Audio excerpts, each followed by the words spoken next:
Wel, par y darts fi oedd Llew Bevan o Fain Clochog yn neud, a boes bach wedi talu ffordd, achos erbyn hyn, mae Llew yn ei tipyn o enw i'w hunan. O Fain Gwynedd, fi oedd gwrdd ag yn ei local, Tafarn y Glob, Fain Clochog. Yn swyddogol Cymru, di'r tîm dartia gorau yn y byd.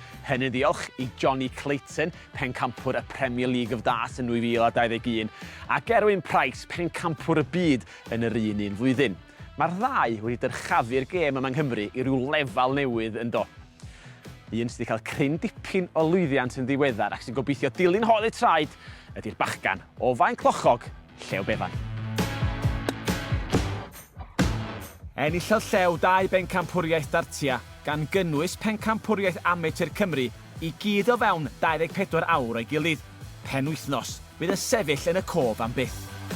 64 yn cystadlu, so nawr ni'n eitha lwcus. Wareir sy'n da ar y dysadwn, a oedd y dysil rhywun peth, wneud dim chwarae gystal falle ar y dysil, ond wneud y pethau iawn ar yr amser cywir. A fi ddim yn warin eitha da yn ymarfer ers cwbl o misoedd nawr, ond o'n i byth yn meddwl byddwn ni wedi ennill un o'r cystadlaethau, heb sôn am y ddau, so oedd ranking points ar gael am ennill y cystadlaethau yna, so fi lan i rhif 1 yn Cymru nawr dan y Welsh Darts Organisation. Gobeithio mis Ionawr nawr byddai'n mynd i Q School to yn Milton Keynes am wythnos i treol cael to card ar PDC.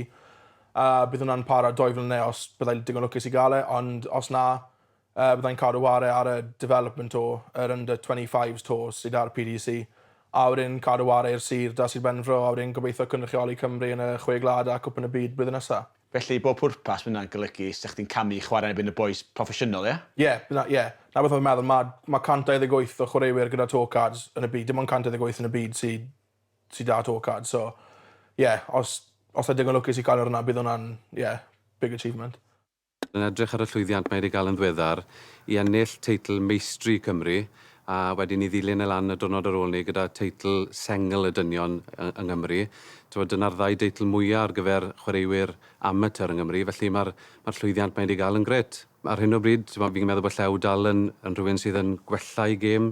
Mae hyder yn adeiladu blwyddyn ar ôl blwyddyn, felly os geithio mae garden yn Ionawr 2024, fi'n siŵr fydd e'n digwydd yn agos iawn yn y dyfodol. Hefyd, ti'n enwog yn beth arall yn y byd darts, record byd am fynd o amgylch y cloc. Faint o falch ti o'r record yna? O'n i ddim wedi registro yn pen fi beth oedd e ar y pryd, ond ar ôl gweld pethau ar Facebook ar y way a popeth, mae wedi kind of meddwl, mae fe'n eitha achievement fel, so... O na, fi'n eitha falch, sa'n credu bod neb wedi treial torri ers ni, so fi'n gobeithio'n eitha aros fel la. Munud 29, dipyn amser? Oedd e'n, actually. Fi wedi treial torri'r record na fel gytre, just yn ymarfer, ond sa'i wedi gwneud e o gwbl, so...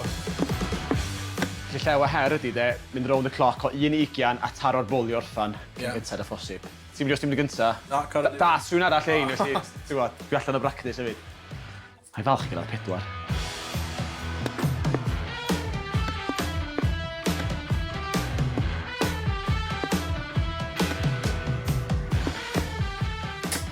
Ti'n gorffan? Do, hwnna mewn, ie.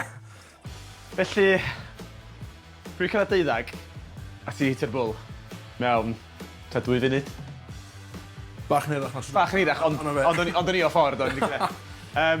Mae Llew yn bendant, di dipyn well chwaraewr das a fi. Bob lwc yn y dyfodol. Diolch yn fawr. Gni bach o waith ymarfer, dwi'n meddwl dal fyny efo chdi.